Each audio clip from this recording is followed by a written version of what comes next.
Not even the strength of Hercules or the wisdom of Solomon could help Shazam: Fury of the Gods in its opening weekend.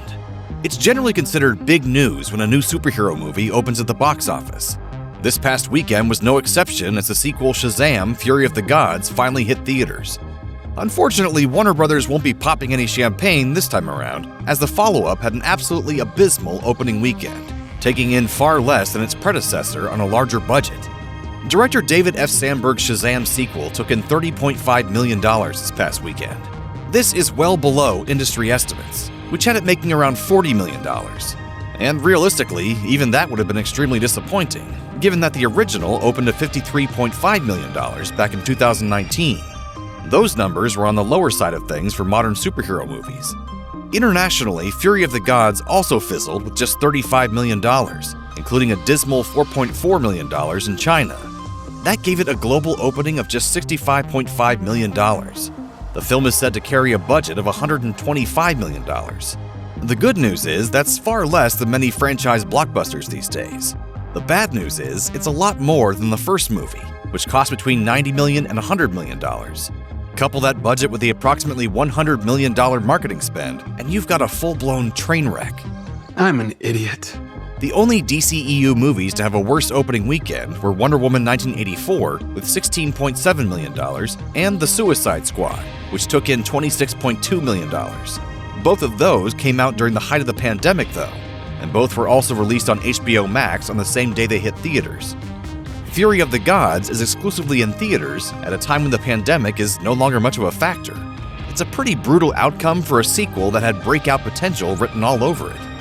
Unfortunately, the critical response has been rough, with Fury of the Gods sitting at a mere 53% approval rating on Rotten Tomatoes, while the original holds a stellar 90%. Aside from the less than stellar reviews, Warner Bros. Discovery recently announced its plans for a rebooted DC universe under the direction of James Gunn and Peter Safran, the new co-heads of DC Studios. That new plan is going to leave most of the past behind.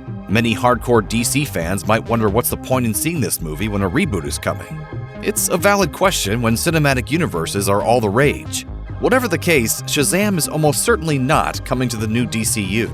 Meanwhile, Scream 6 fell 60.6% in its second weekend for a $17.5 million sophomore haul.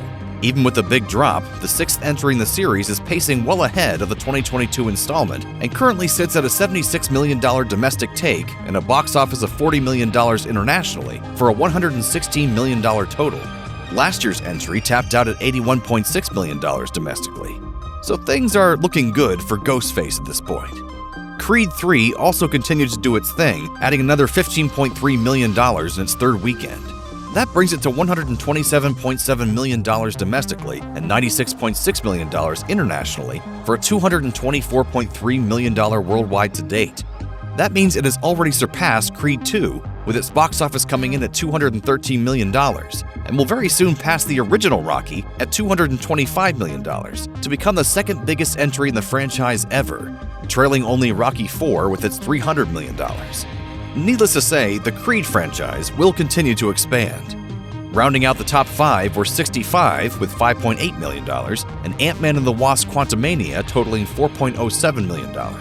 While 65 is not doing as well as Sony hoped, it may actually end up getting bailed out overseas, where it has made $16.4 million so far and has a release pending in China.